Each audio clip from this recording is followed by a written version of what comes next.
Imagine a world where appearance reigns supreme, and the whispers of palace halls hold the power to reshape destinies. In this intricate web of loyalty and legacy, secrets linger just beneath the opulent chandeliers, casting shadows that none dare to challenge. Before we go deeper into what this really means for the royal family, make sure to subscribe so you don't miss a single update. The revelation of a hidden decree sent ripples through the ancestral corridors of power, where years of tradition stood unyielding. This document, locked away from prying eyes, threatened to disrupt the balance perfected over generations. Its contents, shocking and audacious, hinted at a truth suppressed for far too long, a truth that dared to change the course of what had always been accepted, from the hush-hush staterooms to the harmonious public facade. Faced with this unveiled reality, the royal household found itself on a precipice, forced to confront what had remained veiled beneath gilded tapestries. As the clock ticked ever closer to this truth unraveling to all, the tension within these ancient walls grew, promising a new epoch where yesterday's whispers turned into tomorrow's commands. The sheer weight of what this decree could mean left the family in disarray, triggering alliances and rivalries anew. Whispers echoed between marbled columns, plotting to either suppress or champion this revelation. It was a decree that questioned the very essence of their right to rule, and under the knowing gaze of portraits that had watched history unfold for centuries, decisions that would define the future were made. With such a seismic shift promised, everyone from the youngest noble to the eldest advisor braced for the oncoming storm, for even the stones of the crown could not promise stability under such secrets dredged from their depths. The reveal was more than a mere announcement. It was a transformation, a transmutation of the known into the unknown, and thus the story unfolds into a realm where past grievances and future ambitions collide in this regal arena, setting the stage for what promises to be the most turbulent chapter in their storied saga. Within the shadowed corners of the royal court, a young Catherine flickered like a candle in the midst of an encroaching storm.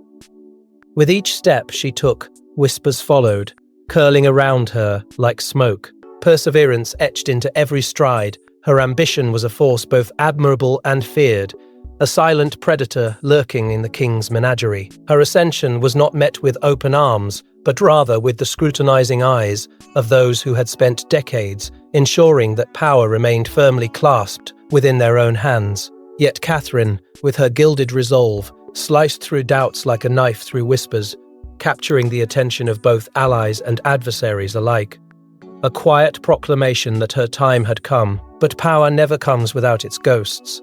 The carefully laid out cobblestones of her plans frequently trembled under the weight of betrayal. Trusted advisors whose loyalty she once considered unshakable shifted allegiances with the ease of shadows at dusk, leaving her to question every whispered promise that brushed against her ear. Even as victories gilded her path, they came draped with the shadow of looming reckoning, a reminder that every crest came with its corresponding fall. Encounters at the royal dining hall were tinged with undercurrents, every word coated in honey, yet harboring the bitter sting of treason. Her enemies were circling, disguised in the velvet robes of friends. Nonetheless, Catherine soared, propelled by a determination stitched together by both dreams and disillusionment. Her rise was an epitome of resilience, a testament to a spirit unbroken by the churning maelstrom surrounding her. As corridors of opulent power seemed to twist and stretch, with secret passageways known only to her, she deftly maneuvered through the aristocrat's game with the skill and precision of a master tactician. She began to rewrite the narrative that had long been dictated by men who saw her merely as a pawn in their elaborate chessboard. It was no longer enough for her to have a seat at the table. She was about to claim the head of it. Even as Catherine's power grew, an unsettling chill began to creep into the very marrow of her bones, a sinister prelude whispering warning in the dead of night. The opposition simmered just beneath the surface, an invariable threat waiting to strike at the first sign of weakness or hesitation. Yet, in her heart, she nurtured the smouldering embers of conquering spirit, her resolve only growing fiercer against the encroaching darkness. What she did not foresee, however, was the extent of deceit that sought to unmake everything she had fought tirelessly to achieve. The corridors of power were whispering yet again, but this time it was a symphony foretelling an approach of storm and strife. as Catherine stepped forward into the labyrinth, ready to confront whatever destiny lay just beyond her reach.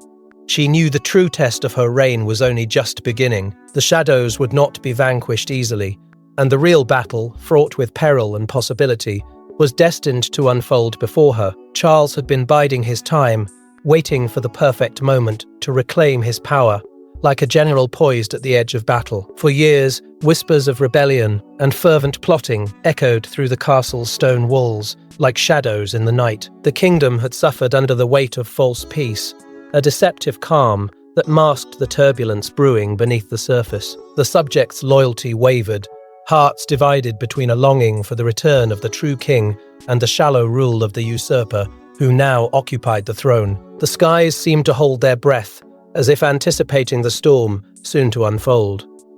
With each passing day, the tension tightened like a coiled spring, ready to release its pent-up energy in a dramatic unraveling. Charles, with all the charisma and cunning of a master casting a powerful spell, began to summon allies from the realm's furthest corners. He reached out to those burned by betrayal and disappointment, offering hope like a beacon in the darkness. His message was simple yet powerful, a promise of justice, of redemption, and a return to the days when integrity ruled the land.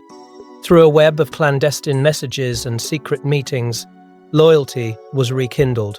The people began to rally, willing to risk everything for a future free of deception.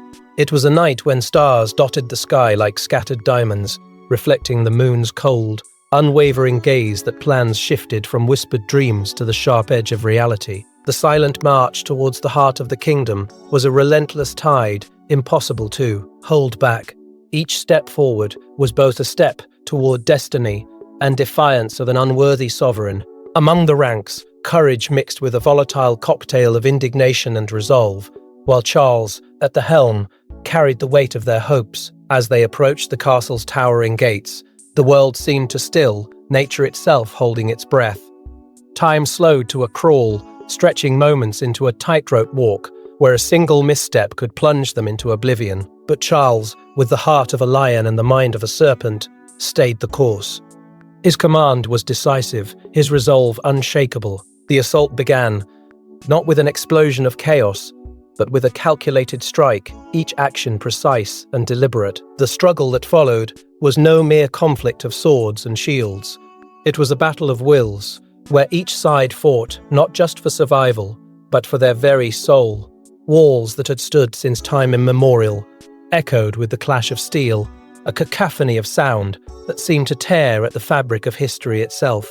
Charles moved through the turmoil like a dancer in a violent ballet, his every move both a rebuke to usurpers and an appeal to the ghosts of noble ancestry. Yet, amidst the turmoil, Charles's heart no longer throbbed like a war drum, but resonated with a profound revelation, a haunting awareness of the cost of ambition. The cries of the wounded, the faces of fallen comrades, those sights and sounds were seared into his memory, haunting his dreams and waking moments alike. Victory was not just a destination, but a jagged path of loss and sacrifice that cut deeply into his soul.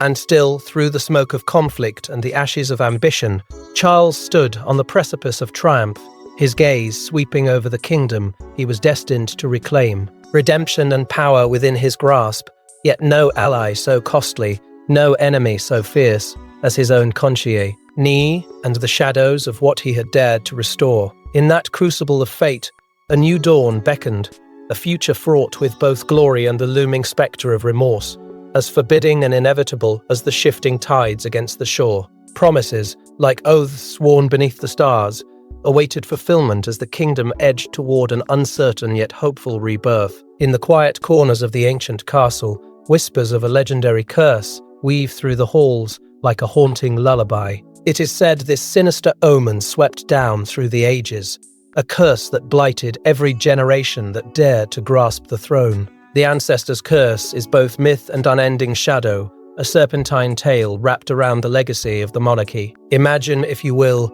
a time when the kingdom basked in prosperity, and the air hummed with possibilities, as if even the stones had stories to sing. But beneath this symphony of joy was a murmur, a discord waiting to transform into the tune of downfall. Centuries ago, amidst times of conquest and splendor, The king's unquenchable thirst for power drove him to questionable pacts. Deals forged in secrecy and ambition sowed the first seeds of turmoil.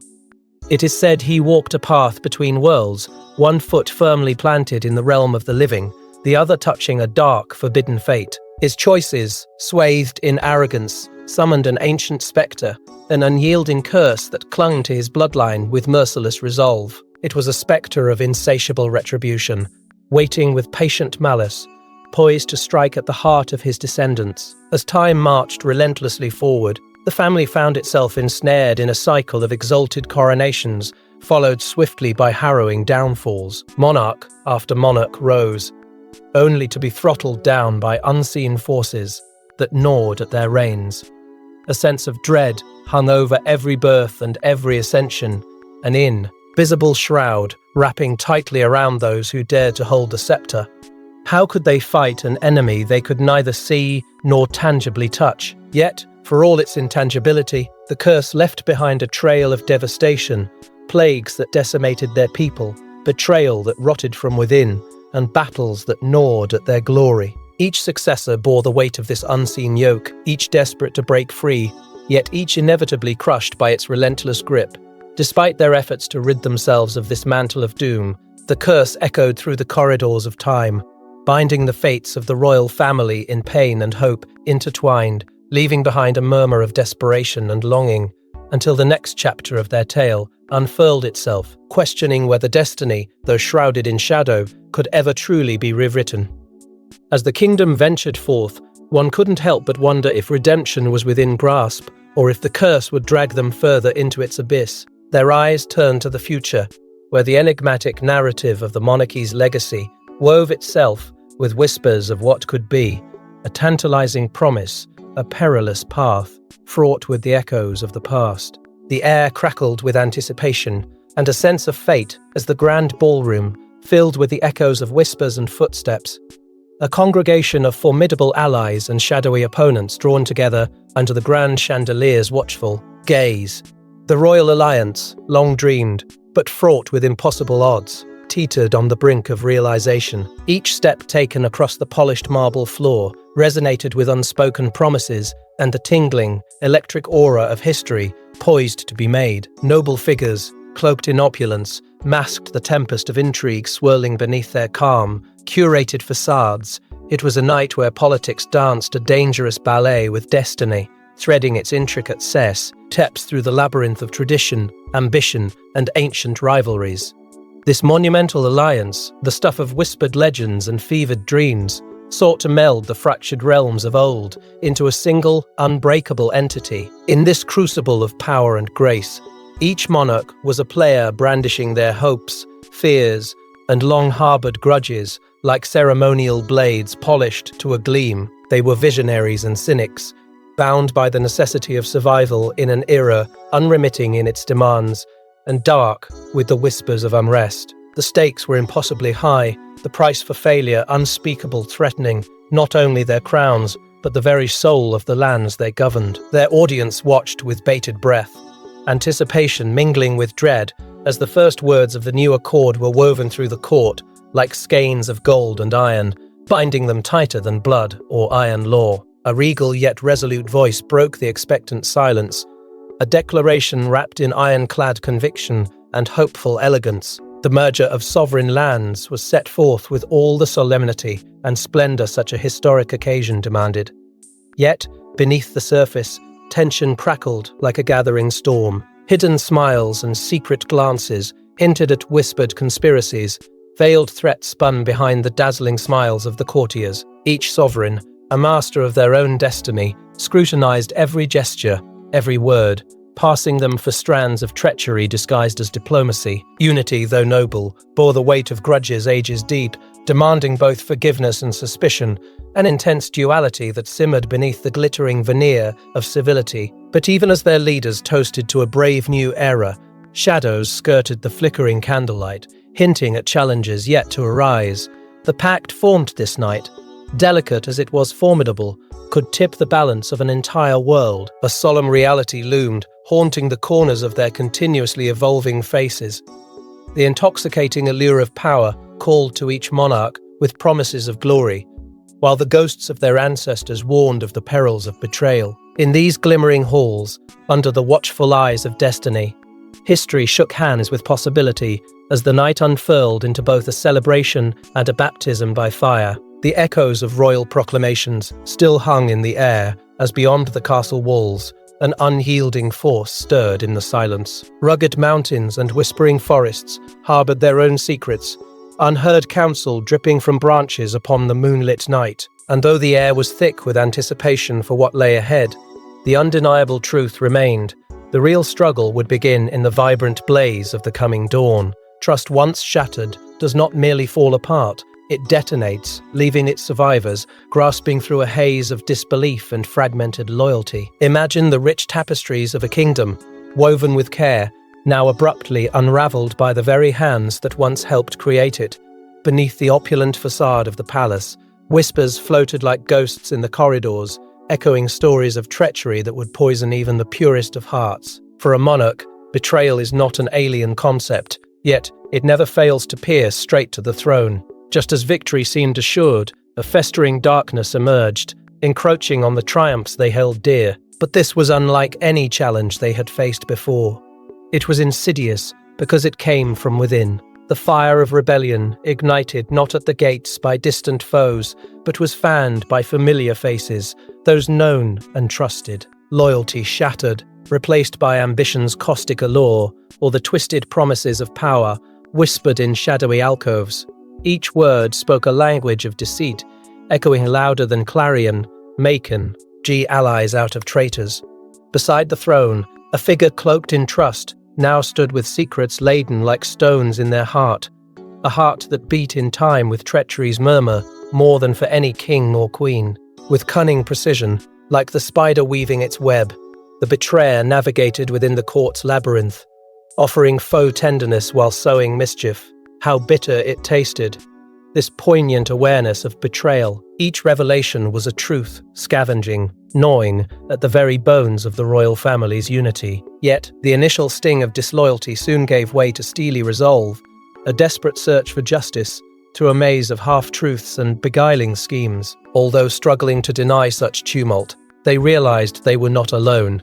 The court watched carefully, their faces a mix of eagerness and dread, as if an invisible hand held its breath, waiting for the scales to tip. Chaos threatened to unwrite the realm's legacy, driving the sovereigns to a disparate crossroads where trust would be weighed like gold, tested against the fire of circumstance. But how does one outwit a traitor intertwined so deeply within the threads of one's own history? With betrayal's scar as fresh as a tyrant's edict, they faced the bitter dawn, determined to reclaim their realm's destiny from the jaws of a silent upheaval. They knew that even in darkness, a flicker of hope lay concealed, waiting for the right moment to illuminate the path anew. Thus began the secretive journey, hunting answers like phantoms in a land shadowed with doubt, seeking the true heart amid an empire trembling on trust's precarious edge. With each heartbeat synchronized with the ticking of fate, they braced for the reckoning, resolved never to be blindsided by a friend's false smile again. An odyssey no longer of lands and territories, but of souls entangled in power's intoxicating dance. What lies at the journey's end? Only those who dare the path discover the truth behind such ultimate betrayals.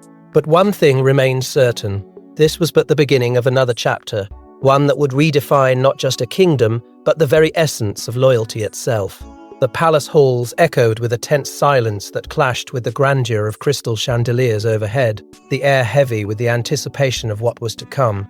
As the final confrontation loomed, each corridor seemed to whisper secrets that only the walls knew, memories both glorious and grim. The royal monarchy had reached its tipping point, a fragile pinnacle teetering on the edge of oblivion or triumph. In the great hall, where countless decrees had been proclaimed and alliances forged, there gathered an assembly, viewing the culmination of all that had transpired. Faces hidden in the gallery bore witness to a war, not of swords, but of wills and words, sharp-edged and wielded with precision. This was a battle fought not by armies, but through the convergence of ambition and legacy, loyalty and betrayal.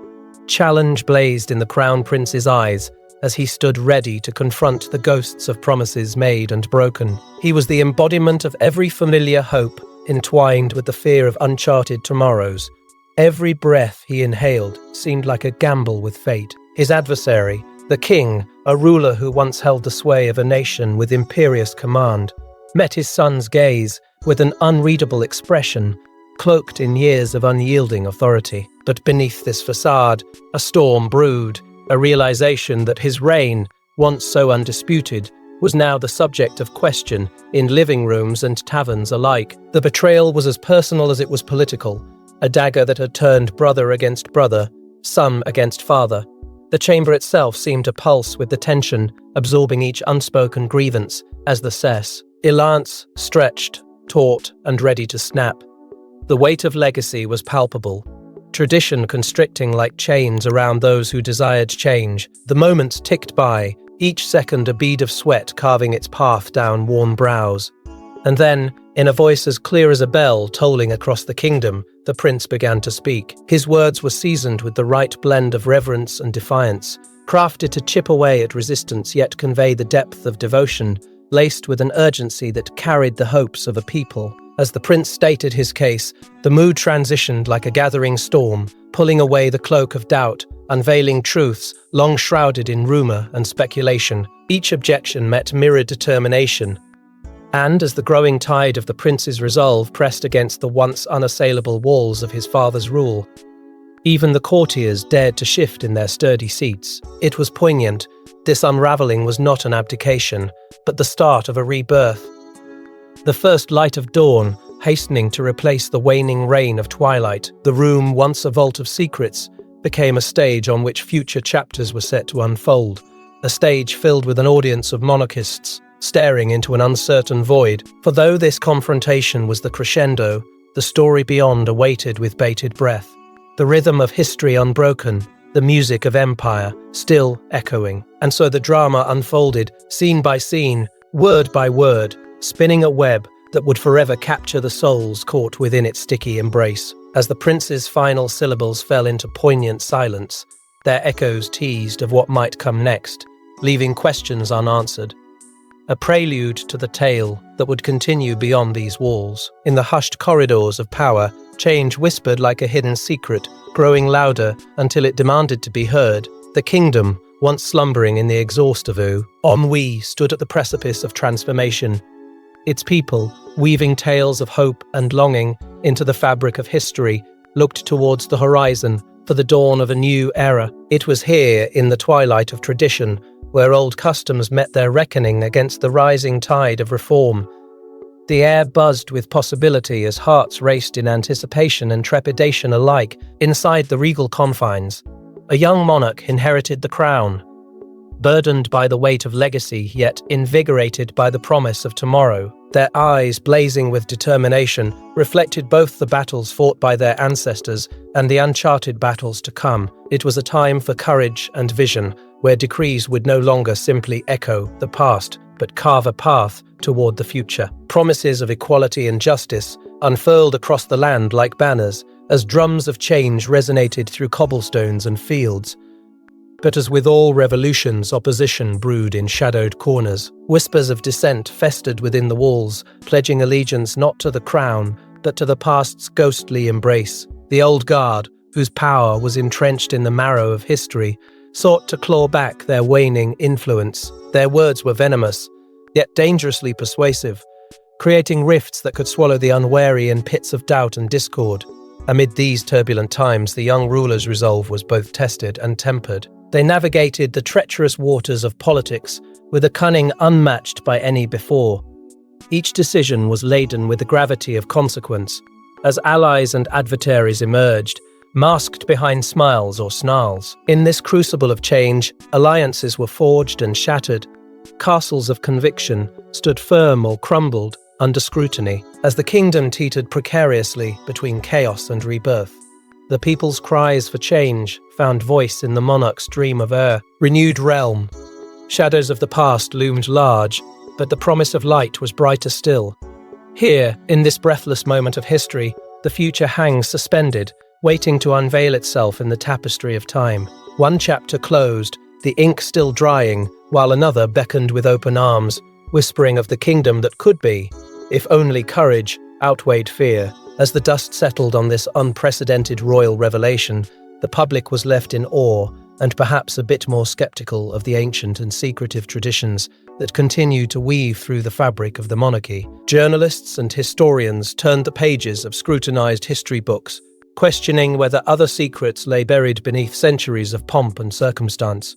Catherine, with her characteristic grace and humility, remained unwavering in her approach. Rather than celebrating any personal victory, she used this transitional moment to emphasize a larger narrative, a narrative not about ownership, but about stewardship. She spoke humbly about the duty of care, holding the jewels as guardians of history and culture, symbolizing the responsibility to preserve the past while nurturing the future. Charles, reflecting on the recent events, took the opportunity to address the nation himself. With a tone embodying acceptance and a forward-thinking spirit, he encouraged a dialogue about modernizing the monarchy while respecting its traditions. "The crown," he said, "is not just a collection of treasures, but the embodiment of our shared history. It belongs to all of us who cherish this heritage." With these words, the public witnessed a momentous shift, not just in title, ownership, or legalities, but in the very essence of how the monarchy continues to fit within an ever-evolving world. The jewels, now under Catherine's meticulous care, were set to embark on a global tour, bringing their storied past to life in museums worldwide, a gesture to bring the crown closer to the people it symbolically represented. In the end, as Catherine prepared to wear the illustrious coronet that shone so brightly under the palace lights, it wasn't just the jewels' brilliance that caught the world's eye, but the quiet strength of a modern queen, ready to lead with openness and an eye on the horizon. The revelation had not only redefined a legacy, but had also charted a new course for what a monarchy could mean in the heart of the 21st century.